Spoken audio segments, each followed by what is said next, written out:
There's always been the issue of cabals around the president, but there are also those who believe that there are strong men and there are cabals who are running this government.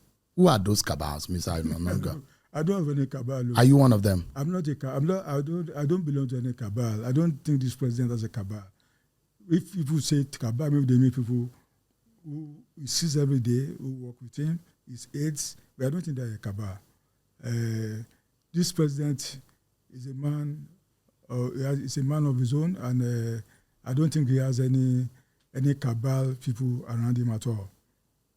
Is it because you don't belong to the cabal? That's why you think they don't exist? Well, I've not seen the indication. I'm a journalist. I ought to have seen indication of a cabal, but as of now, I don't think there's any cabal really exists. There are those who believe that, there are just a little group of people, an element within the villa that have, in fact, disallowed to those who are, before now, very close to President Tinubu, and now they've taken over the arms of affairs in terms of influence around the president. You want to dispute that fact?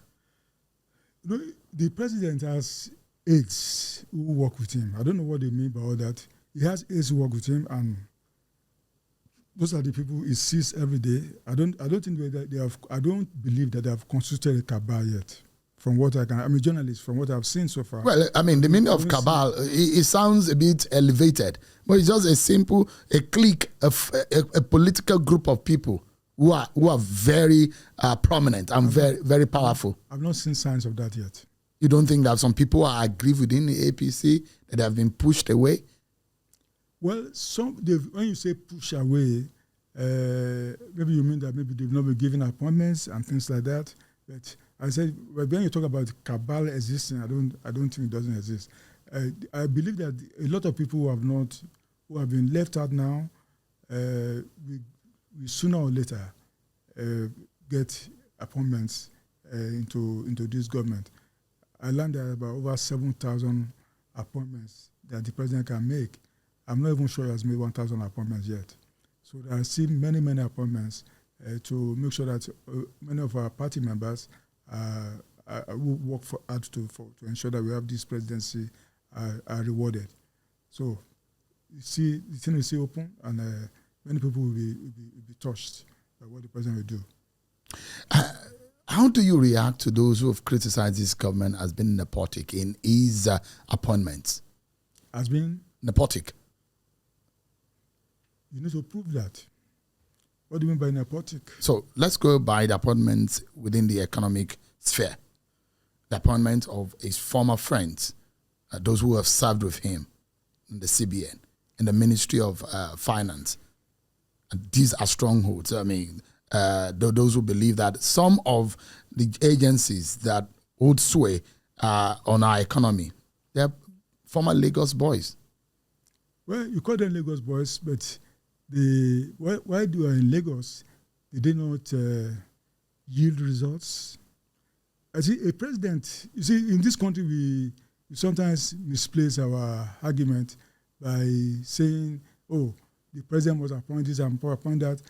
The president, even during his campaign, he had made it very clear, for instance, that he's going to use Cardoso.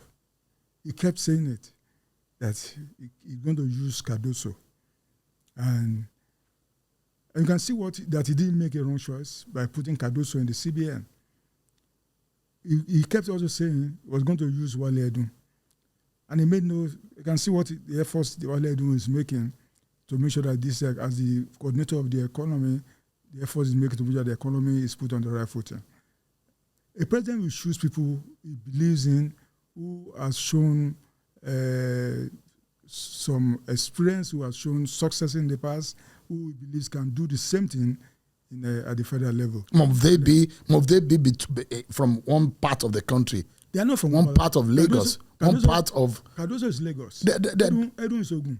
But they have worked with Ashwaju when he was governor. Yeah, these are close people. These are close members of his political team. You should be talking about, are they qualified to hold those positions? Must they be the only people that could take part? Are they qualified to hold the positions? Are there no other people who are qualified, Mr. Ononuga?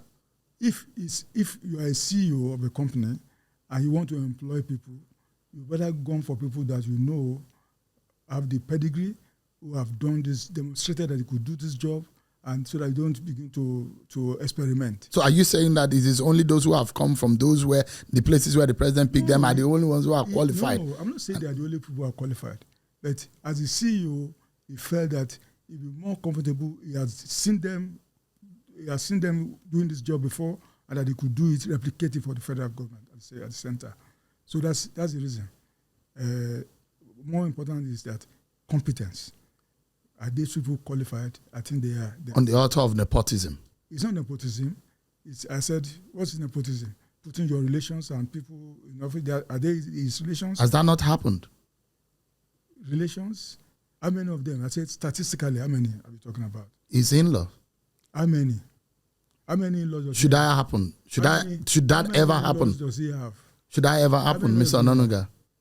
Look, Mr. Trump of America, did he not bring his in-law to government?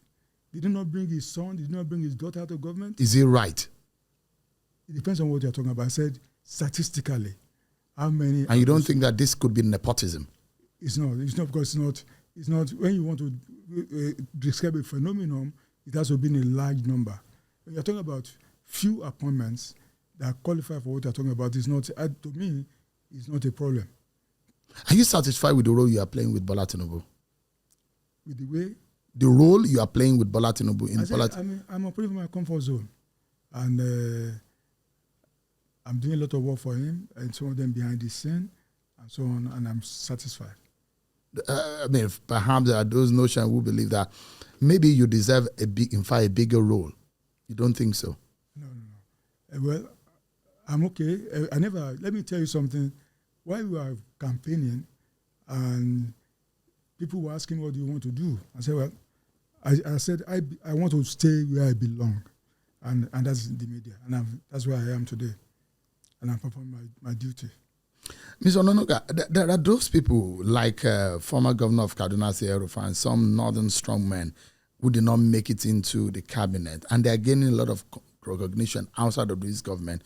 And there are fears within the APC that this might affect the political standing of the president whenever he seeks to seek re-election. Well, it's unfortunate that El-Rufai, that's one. I think that person you have in mind, didn't eventually make the cabinet. But my belief is that 2027 is still a long way. Whatever people have been offended or whatever, there's enough time for the president to make amends and to make sure that the people who were in the coalition that brought him to power in 2023, he reconciles with them and he brings them on board. Do you think that could happen? I believe so. Is that the thinking of the president? Well, I've not spoken to him about that, but I know that as a politician, he knows what to do, that he doesn't need to create enemies. Whoever, as a person, what he does is that the president even has one weakness, I know, trying to make sure that he reconciles with perceived opponents or enemies or so on. That's the kind of person he is. I'm sure he will reconcile with a lot of them. He's not a man who will just totally say, oh, that man is my enemy. No. Whatever difference they have, we try to find a common ground. Including El-Rufai? Including El-Rufai. And there are those who are angry with the likes of Daniel Bwala, who were against him, and now he has drawn them to his side. Was it the president who invited Bwala? It was Bwala who said he wanted to come back. So, and this president is a man with a large heart. He welcomes everybody. How would you describe, as we wrap up now, how would you describe this government's performance? Performance on one side, perception on another side, and acceptance with the Nigerian people. That's another kettle of fish entirely. Is this president in the middle, in a quagmire between these different worlds that he currently lives in? Well, to me, I think the government is government has not been shy in saying, yeah, we are going through challenging times, which is why he canceled his birthday party and all the kind of ceremonies we expect him to have on a birthday, and he's doing his best. to ensure that we put the economy on a good pedestal. The economy has not been very good, and the president, what he has been trying to do is to reset it so that we can really have a better economy where all Nigerians will enjoy some measure of prosperity, where we are going to have better facilities, better education, and so on and so forth. And you can see what he's been trying to do. He's been talking about student loan, which will soon take effect.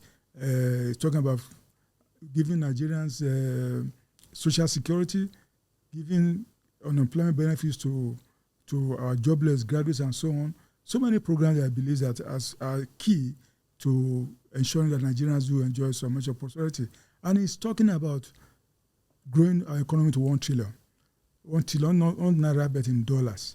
And these are things he's put in place. And recently, he's talking about launching a Renew Hope Infrastructure Fund. It's not talking about small money. It's talking about something in about 20 trillion to start with. And these are signs.